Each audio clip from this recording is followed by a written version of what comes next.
Assalamualaikum warahmatullahi wabarakatuh.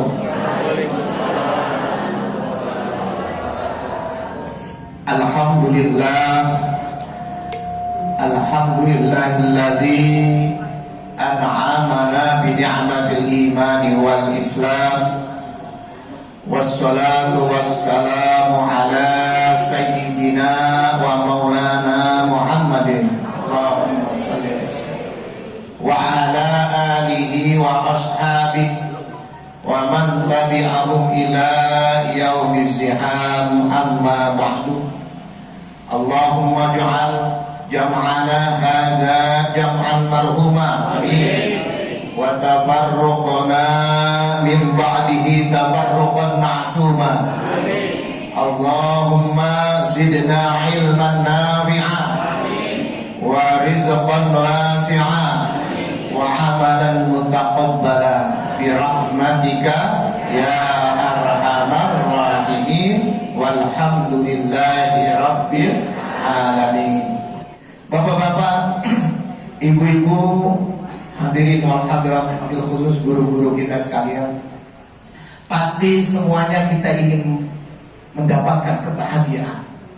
Setiap orang yang ditanya, siapapun ya, laki-laki ataupun perempuan, ya, kecil ataupun dewasa, tua ataupun muda, pasti kalau ditanya mereka semuanya ingin mendapatkan kebahagiaan, ingin sukses. Kalau ditanya pengen sukses, pengen, ya, pengen bahagia, pengen.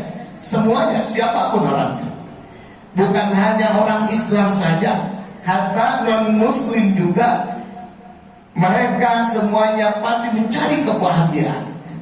Nah, mencari kebahagiaan tersebut dengan berbagai macam cara, dengan berbagai macam tingkah dan lain sebagainya. Ya, ada yang mencari kebahagiaan, ketenangan di mana Bapak Ibu?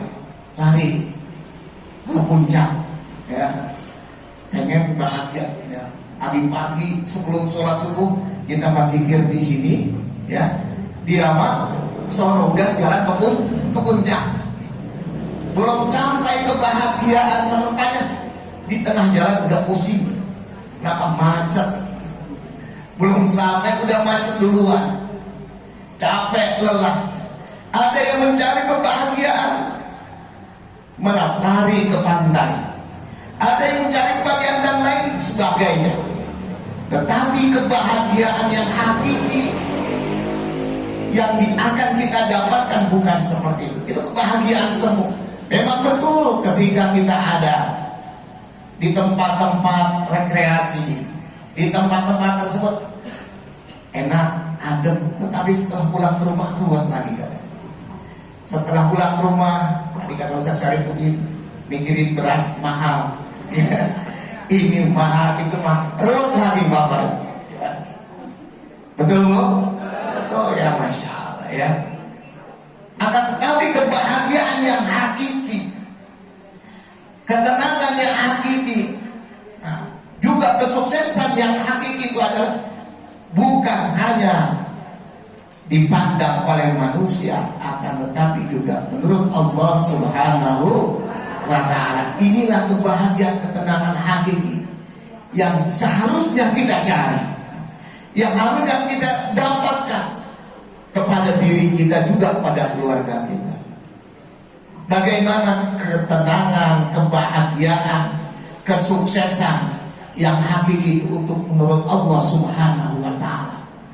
Allah berfirman di dalam surat Al-Asr, a'udzubillahi minasyaitonir rajim, bismillahirrahmanirrahim, wal 'asr innal insana lafi khusrin illa alladzina amanu wa 'amilus shalihat wa tawasaw bil haqq wa tawasaw bis sabr. Allah Subhanahu wa ta'ala di dalam surat Al-Asr ini katakan surat Al-Asr ini hanya 3 ayat dan termasuk min aqsari surat-surat yang pendek selain daripada surat Inna a'tayna al-kautsar. Surat Al-Kautsar. Surat Al-Asr ini surat-surat yang pendek dan yang terpendek dibanding surat-surat yang lain. Kalau kita mengetahui surat yang panjang, surat Al-Baqarah, ya, bisa sampai 2,5 juz.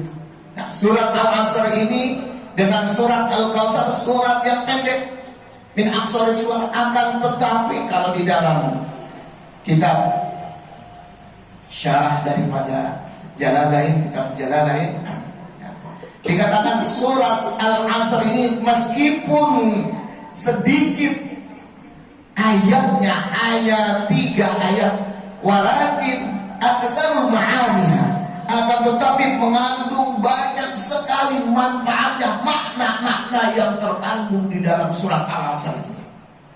Ya.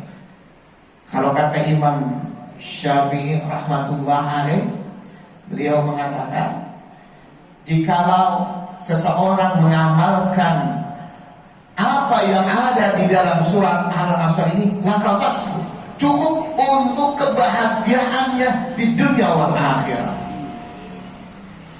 Apa yang Allah firmankan di dalam surat Al-Asr ini? Allah memulai dengan kalimat wal asri. Kalau kata santri, mungkin isinya banyak santri, wal asri ini Allah memulai dengan kalimat huruf qasam. Huruf qasam itu huruf sumpah, ya. Wal asri, demi waktu asar. Kalau kita lihat kaji di dalam kitab tafsir Jalalain, ada 3 pengertiannya di dalam kalimat wal asri ini. Para mufassirin mentafsirkan wal asri ay ad-dahr. Sering kita lihat kalau tafsiran Departemen Agama, wal asri ay ad-dahr, demi masa. Ya. Yang kedua, wal asri ini para ulama mufassir mengatakan wal asr ay waqtu min zawal syamsi ila gurubin, mulai dari tergelincirnya matahari, berarti dari waktu zuhur sampai terbenamnya matahari. Kalau kita lihat kaji Bapak Ibu, kenapa Allah Subhanahu wa ta'ala memulai dari kata ad-dahr, demi masa, demi waktu? Karena begitu pentingnya waktu ini di dalam agama kita. Sampai-sampai Imam Ali karramallahu wajhah mengatakan pentingnya waktu, al-waktu kasai, fa in lam yaqta qata'ana. Waktu adalah seperti pedang.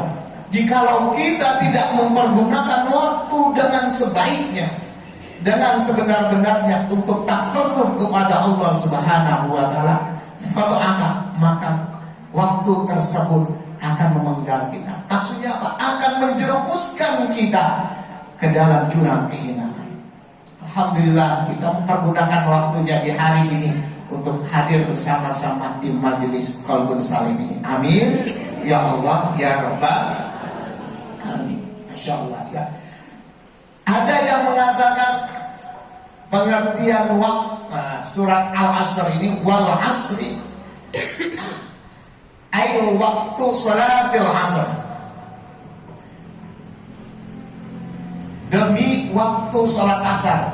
Kalau ini biasanya yang sering dipakai mungkin oleh murid-murid daripada almarhum Asar Syaikhullah sama Syarifudin.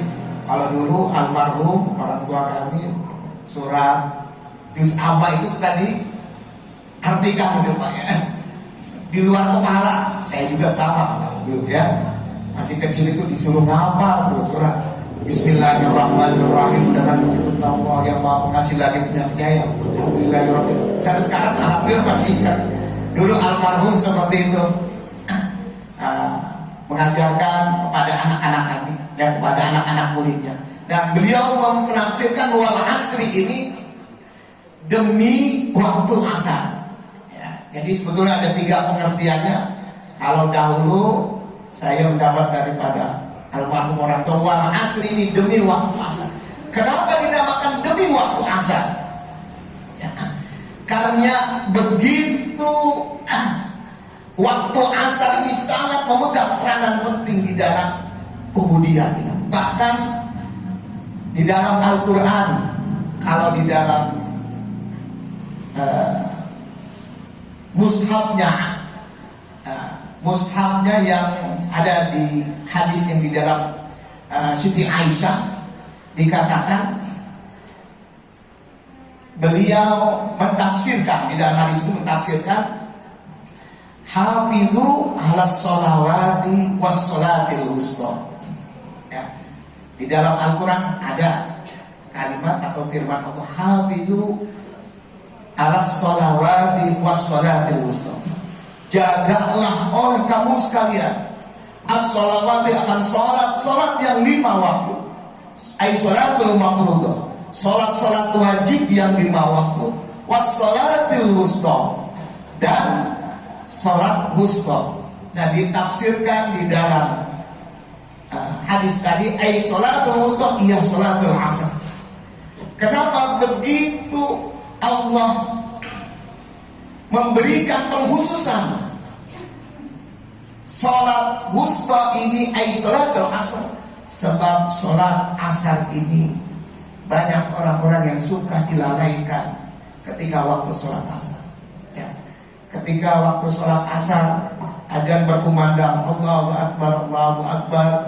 Kadang-kadang yang di ladang atau yang di kantor atau yang di pasar berkata, tanggung, nah, nanti aja, masih dikit lagi ke maghrib. Akhirnya ujung-ujungnya dilaksanakan waktu sholat asar ini di ujung daripada waktunya. Bahkan kadang-kadang ada yang sampai lewat setengah 6 menjelang waktu sholat maghrib. Katanya bareng-bareng nanti wudhunya sama maghrib jadinya satu wudhu, masya Allah ya.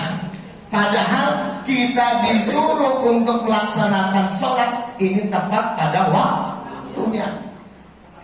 Jadi ulama mengatakan bahwa sholatul asar, sholat asar ini banyak orang-orang yang dilalaikan mengerjakan sholat asar.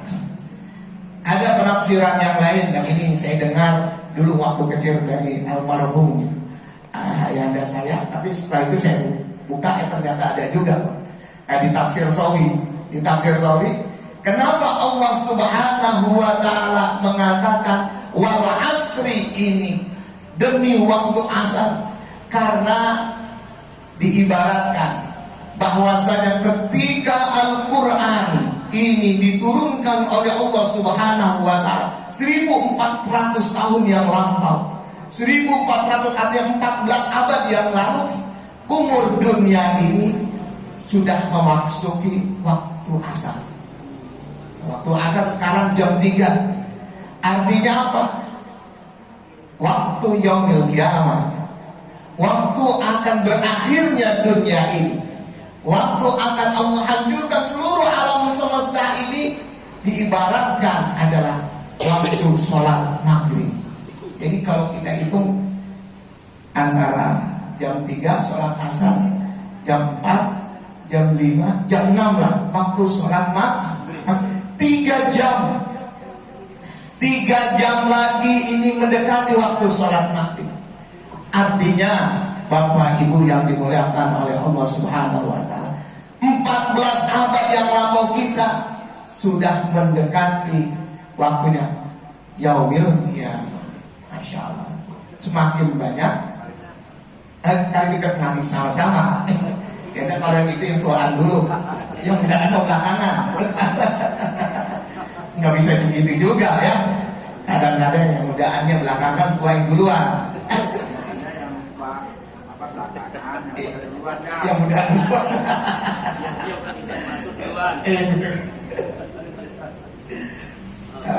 Ini lah Bapak Ibu, jadi waktu dunia ini sudah mendekati menjelang waktu maghrib. Seharusnya kita semakin mendekatkan diri kepada Allah Subhanahu wa Ta'ala. Ya, ini Allah peringatkan kepada kita, wal asri, demi waktu asar.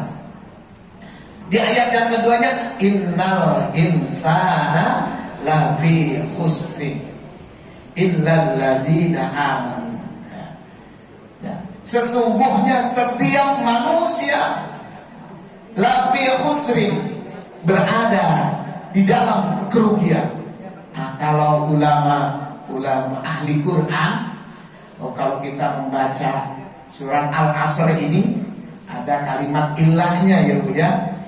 Wal asri innal insana lafi khusrin. Setelahnya itu ada ilah. Nah, jangan berhenti di lafi khusrin. Misalnya gini, wal asri innal insana lafi khusr illal ladzina amanu wa amilus solihati wa tawasaw bil haqqi wa tawasaw bis sabr. Jangan berhentinya di akhir ayatnya, ya, di akhir tanda wakaf. Tetapi kita terusin, innal insana lafi khusrin illal ladzina amanu. Dan juga jangan berhenti di ilahnya. Kalau ulama ahli Quran mengatakan apabila ada kalimat illah itu artinya kalimat istisna, kalimat pengecualian, maka berhenti. Kalau kita ingin wakaf, ingin berhenti di dalam membaca ayatnya karena enggak kuat ya napasnya, maka illah ini setelahnya, illal ladzina amanu.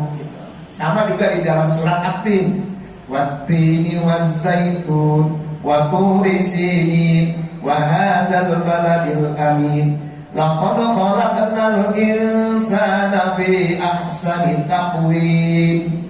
Jangan di ahsani taqwim ya. Lanjutin. Laqad khalaqnal insana fi ahsani taqwim illal ladzina Summa radadnahu asfala safilina illal ladzina amanu. Summa radadnahu asfala safilina illal ladzina amanu. Kenapa para ahli Quran bukan hanya di illah di surat Al-Asr ini, tetapi seluruh ayat-ayat Al-Quran kalau ada illah maka kita wakaf, berhentinya setelah illahnya. Dapat setelah illah. Karena kalau kita gali memang benar juga. Kalau kita gali, innal insana, sesungguhnya setiap manusia lafi khusrin, itu berada di dalam kerugian. Al-insan, ini kalau kita gali mungkin al-insan sedikit-sedikit jauh ya. Jadi kayak santri ini. Al-insan memakai lafaz alif lam di sini. Alif lamnya kalau kata anak santri di sini alif lam lil jinsi. Ai kullu jinsil insan, ai kullu fardin min afradil insan fa huwa khusrun. Ya. Di sini kata alimat al insan. Imma kafirun au imma mu'minun. Di sini makanya memakai kalimat alif lam di sini. Enggak Allah kullu insanin innal insana, tapi enggak inna insan. Ya, Allah memakai alif lam. Kenapa memakai alif lam? Alif lamnya alif lam bil jinsi.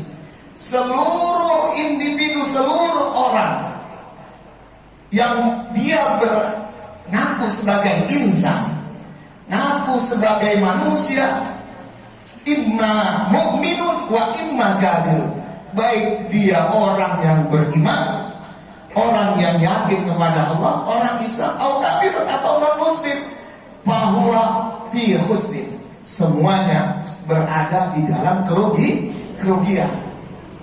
Nah makanya kalau kita baca jangan di akhir ayat ini, tetapi illal ladzina amanu. Jadi kalau ada illal ladzina amanu maka pasti akan nyambung.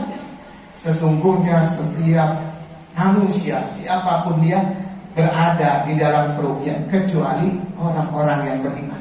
Kalau hanya berhenti di dalam membacanya lafi khusrin, maka akan menimbulkan nanti kesalahan persepsi, penafsiran.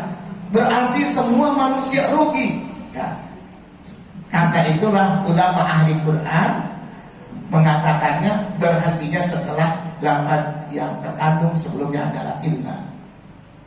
Jadi Allah mengatakan, ya Bu ya, setiap manusia siapapun dia, baik laki-laki ataupun perempuan, baik besar ataupun kecil, tua ataupun muda, lafi khusri, berada di dalam kerugian. Ya. Enggak beruntung semuanya. Apakah semuanya seperti itu? Kata Allah Subhanahu wa taala, karena di sini adalah kata illah, tidak, illal ladzina amanu wa 'amilus shalihat wa tawasau bil haqq wa tawasau bis sabr. Kata Allah Subhanahu wa taala, manusia yang tidak rugi, manusia yang tidak beruntung apabila dia mempunyai 4 kriteria. Apabila dia mempunyai 4 hal di dalam dirinya. Apa 4 hal tersebut? Nah, setelah ilah ini, illal ladzina amanu, 1, yaitu orang-orang yang beriman. Wa 'amilus shalihat, 2, orang-orang yang beramal. Wa tawasau bil haqq, ketiga, orang-orang yang selalu berwasiat, saling nasihat menasihati di dalam jalan kebenaran. Wa tawasau bis sabr, dan orang-orang yang selalu nasihat menasihati di dalam jalan kesabaran. 4 hal ini kalau kita lebih gali lagi, ya, yang pertama illal ladzina amanu, sampai jam 7 Ustaz ya. Ya, salah. Jadi illal ladzina amanu, yang pertama, kriteria yang pertama supaya kita tidak termasuk orang-orang yang minal khasirin, golongan orang-orang yang rugi, harus mempunyai illal ladzina, yaitu orang-orang yang beriman. Iman ini kata yang mudah diucapkan, Bapak Ibu. Iman ini gampang kita omongin, ya. Tetapi di dalam pelaksanaannya susah. Di dalam pelaksanaannya sulit. Nah, kalimat iman ini terkumpul di dalam kalimat thayyibah, yaitu kalimat la ilaha illallah, yang sering kita zikirkan, yang Bapak Ibu sering, kalimat ini sering ada di dalam hati. La ilaha illallah. Inilah kalimat iman yang harus ada di dalam hati kita. Akan tetapi itu tadi, kalimat la ilaha illallah, kalimat Muhammadur Rasulullah, kata baginda Rasul, kalimatani khafifatani bil lisan saqilatani 'alal mizan. Kalimat ini, 2 kalimat la ilaha illallah Muhammadur Rasulullah, kalimatnya ringan, kalimatnya pendek, akan tetapi 2 kalimat ini nanti akan memberatkan amal kita, timbangan amal kita di sisi Allah Subhanahu wa ta'ala. Memang betul kalimat ini mudah, la ilaha illallah, la ilaha illallah, la ilaha. Akan tetapi kalimat ini nanti akan menjadi penolong kita di yaumil kiamah. Amin. Allah ya rabbal alamin. Makanya Bapak Ibu yang dimuliakan oleh Allah Subhanahu wa ta'ala, ya, salah satunya metode atau salah satunya kita hadir di tempat ini adalah untuk kita mendekatkan diri kepada Allah Subhanahu wa ta'ala dengan kalimat-kalimat zikir tadi, dengan kalimat-kalimat mengingat kepada Allah Subhanahu wa ta'ala. Memang kalau kita lihat kalimat ini la ilaha illallah, ya, la ilaha artinya tiada ada Tuhan. Nah, tiada ada Tuhan illallah, melainkan Allah. Kata orang, kata ini kitab kalimat ini nafi isbat. Nafi isbat apa? Nafi isbat, lahnya lah nafiyatun lil jinsi. Ada yang kita keluarkan segala macam ilah, ilah Tuhan yang ada di dalam diri kita, kita keluarkan. Ilah apapun, ya. Baik kalau dahulu pada zaman baginda Rasul, pada zaman jahiliyah, ilahnya, Tuhannya berupa berhala-berhala, ada Lata, Uzza, Manat dan lain sebagainya. Nah, walaupun begitu, sekarang juga ada ilah yang berupa berhala-berhala tadi. Berhalanya bisa berhala jabatan, bisa berhala tokoh kita, bisa berhala keluarga, bisa berhala yang apabila ini menjauhkan kita dari Allah Subhanahu wa Ta'ala, berarti masih ada ilah di dalam hati kita. Misalnya ketika Allah berkumandang, ya, ajar berkumandang manggil kita, Allah, Allahu Akbar, Allahu Akbar, kita masih ada di tokoh kita. Berarti tokoh adalah ilah kita, Tuhan kita, ya. Kalau misal ketika ajar berkumandang Allahu Akbar, Allahu Akbar, nah, kita masih sibuk di kantor kita, berarti kantor kita adalah ilah kita, Tuhan kita. Nah, itu harus kita bersihkan di dalam hati kita. Illallah, isbahkan, masukkan ke dalam hati kita keyakinan kepada Allah Subhanahu wa Ta'ala. Keyakinan inilah yang akan mendatangkan kebahagiaan di dunia dan di akhirat. Amin ya Allah ya Rabbal. Kedua, syarat yang kedua, Bapak Ibu yang dimuliakan oleh Allah Subhanahu wa Ta'ala, wa amilus sholihat, dan orang-orang yang beramal sholih. Setelahnya kita mempunyai iman, keyakinan yang mantap kepada Allah Subhanahu wa Ta'ala. Kalau iman hanya di mulut saja, kalau iman hanya di hati saja, tetapi enggak diaplikasikan, enggak diwujudkan di dalam kehidupan kita sehari-hari, maka iman itu akan nol saja. Ya, kalau iman di dalam hati kita, Bapak Ibu, ketika tadi ajar berkumandang, Bapak atau Ibu enggak langsung ngambil wudu, ya, berarti iman kita masih lemah. Ya, kalau Ibu di rumah sama suami masih dicemberutin aja suami itu, ya, maka iman kita masih lemah. Sebab apa? Ayyumam ro'atin, ada di dalam kitab Ukhdul Jan, ya. Beliau ini dulunya, ya, skripsinya adalah Ukhdul Jan, membahas tuh, ya, Masya Allah.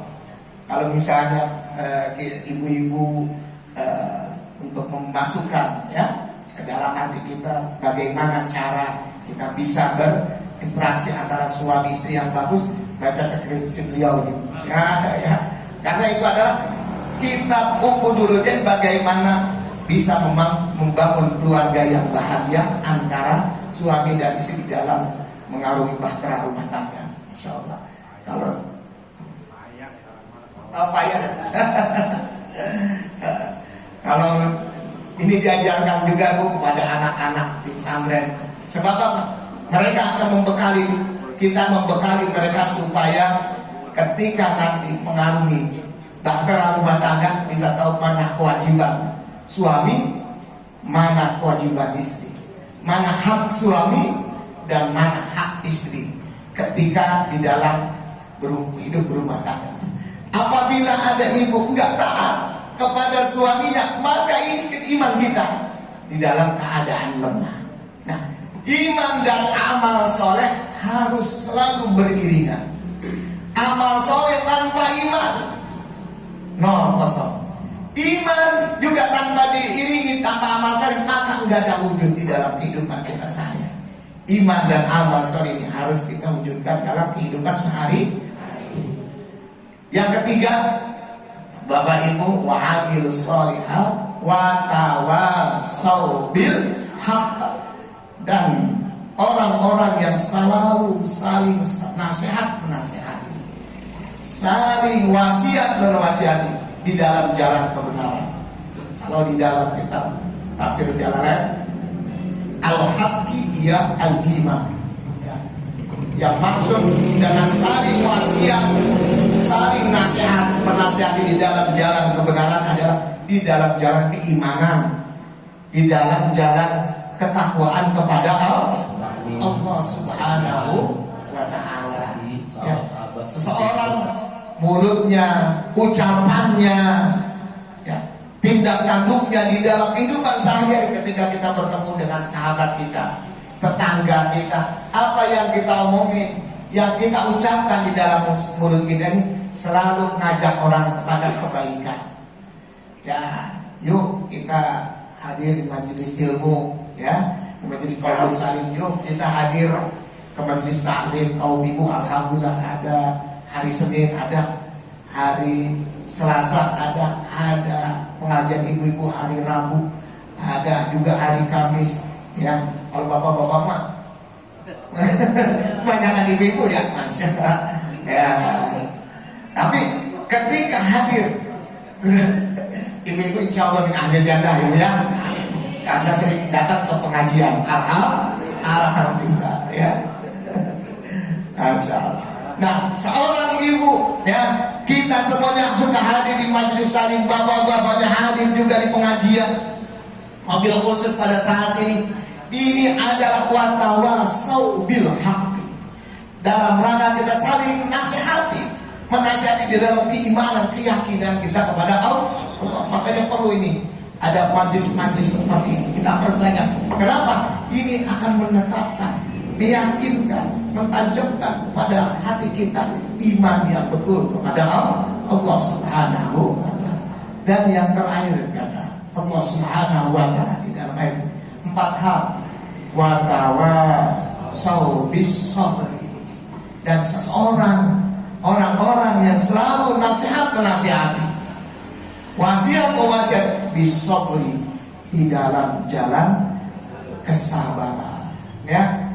Ai at-ta'ati bisabri ala ta'ati anil ma'siyah, yaitu di dalam ketaatan, ketakwaan kepada Allah dalam rangka menjauhkan diri kita dari kemaksiatan.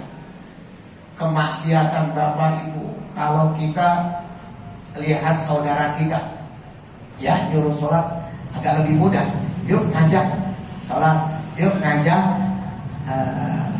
ke majelis taklim, yuk ngaji, agak mudah dibandingkan watawasau bis sabri ai ala ta'ata ai ta'ati anil maksiyah, ketaatan kepada Allah Subhanahu wa ta'ala dalam rangka menjauhkan diri kita, keluarga kita, tetangga kita, orang-orang yang kita sayangi dari perbuatan maksiat.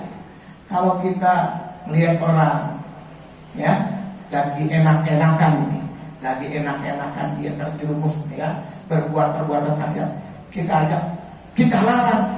Ini membutuhkan kesabaran, ya, membutuhkan rasa sabar di dalam hati. Nanti kita akan dikatakan tusuk, ya, sok alim lah gitu ya, sok suci sendiri itu juga begitu. Nah, ini butuh kita sabar, ya. Nah, inilah 4 hal yang mana harus ada di dalam hati kita, di dalam diri kita, agar kita mendapatkan as-sa'adatu fid dunya wal akhirah, kebahagiaan di dunia dan juga di akhirat, ya. Yang pertama kata Allah yaitu mempunyai kita iman kepada Allah. Yang kedua beramal. Ketiga selalu berwasiat di dalam jalan kebenaran. Dan yang keempat selalu nasihat atau berwasiat saling menegur di dalam jalan kesabaran. Mudah-mudahan ini semuanya bisa bermanfaat bagi diri kita semuanya, wabil khusus kepada diri saya sendiri. Mudah-mudahan kita selalu mencas diri kita, memperbaiki diri kita setiap saat, setiap menit, setiap waktu, setiap jam, setiap hari, menuju keriduannya Allah Subhanahu wa ta'ala. Kurang lebihnya mohon maaf. Allahul muwaffiq ila aqwamil karim. Wassalamualaikum warahmatullahi wabarakatuh.